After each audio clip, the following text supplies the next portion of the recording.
Bonjour, je vais maintenant vous présenter la partie freins et leviers à l'implémentation de l'intervention auprès des médecins généralistes dans le cadre de l'étude PrEV-HPV. Pour commencer, voici la carte des 45 communes qui ont été tirées au sort pour participer à l'étude PrEV-HPV pour la composante intervention médecin généraliste. Ceci correspondait à 199 médecins généralistes à contacter.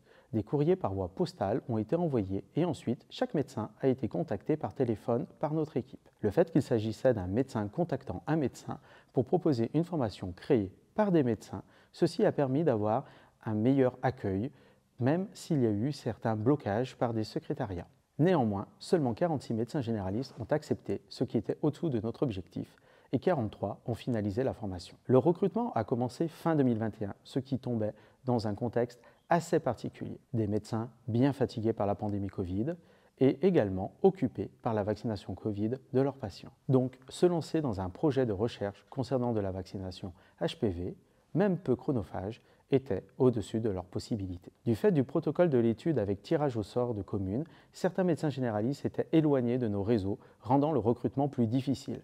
De notre expérience, le recrutement est facilité par la connaissance de son réseau local. Les médecins généralistes qui ont participé à la formation ont été très satisfaits par l'intervention proposée. Plus de 90% de médecins satisfaits et tous les participants recommandaient de diffuser cette formation à tous les médecins généralistes. Ceci montre que le format de la formation était adapté. 81% ont apprécié la partie concernant l'actualisation des connaissances et 93% la partie sur l'entretien motivationnel. 94% des médecins ont utilisé l'outil d'aide à la décision médicale partagée qui leur a été proposé et 61% pensaient l'utiliser fréquemment dans leur pratique. Les médecins qui ont accepté de participer à la formation sont probablement des médecins plus investis sur la thématique HPV. Néanmoins, certains verbatims de participants montrent l'intérêt de cette formation, comme par exemple les deux verbatims suivants. Je me suis saisi de plein de choses justement quand les parents ont des questions. Je n'avais jamais parlé de HPV quasiment avant d'avoir la formation. Le retour que nous avons eu également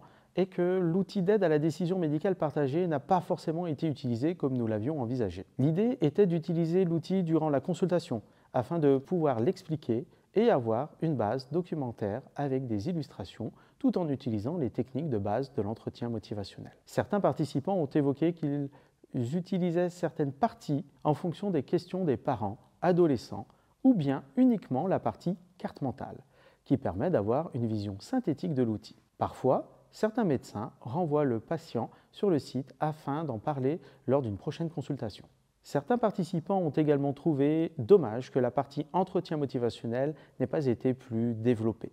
En effet, une formation plus longue et plus interactive aurait été plus adaptée pour de l'entretien motivationnel. Néanmoins, il nous semblait indispensable d'avoir un format court avec une formation en e-learning réalisable à tout moment au rythme des participants afin que cette formation soit accessible, réalisable par le plus grand nombre de médecins, avec le moins de contraintes possible. Les médecins étaient indemnisés pour leur participation à l'étude et pour suivre la formation. Malheureusement, des difficultés d'ordre administratif nous ont donné du fil à retordre.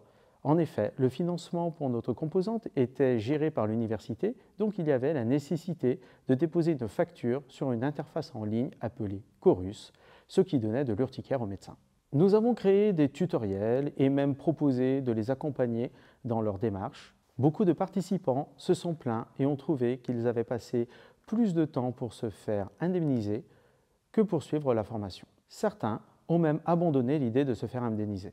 De notre expérience, les médecins généralistes ne participent pas à des études pour être forcément indemnisés, mais il s'agit d'une marque de reconnaissance importante à ne pas négliger. Ceci a donc été une déconvenue de notre côté que nous n'avions pas pensé anticiper. Pour conclure, nous pouvons dire que la formation semble avoir bien répondu aux attentes des participants. Le fait qu'elle ait été créée par des médecins généralistes pour des médecins généralistes en réfléchissant sur un format court, en e-learning, réalisable à tout moment, au rythme des participants, était un choix stratégique, important à maintenir. Malheureusement, dans le contexte du lancement de l'intervention, il était difficile d'enrôler les médecins généralistes. Le schéma de l'étude PrEV-HPV faisait que certaines communes étaient parfois éloignées de nos réseaux habituels de recrutement. La faible participation des médecins limite l'interprétation des résultats de l'étude PrEV-HPV. Mais si on raisonne en effet dose d'intervention délivrée dans chaque commune, il semble qu'il y ait eu tout de même un impact positif de l'intervention sur la couverture vaccinale à 2 mois après la fin de l'intervention. Je vous remercie pour votre attention. Je vous laisse les liens pour accéder à l'outil d'aide à la décision médicale partagée, ainsi que les vidéos qui ont été réalisées dans le cadre de cette formation, même si elles ne sont plus hébergées sur le module de formation interactif. Je vous laisse mon adresse mail s.bruel@univ-st-etienne.fr. J'espère que le travail réalisé dans le cadre de ce projet de recherche vous aura intéressé. Au plaisir d'échanger avec vous sur cette thématique si vous le souhaitez.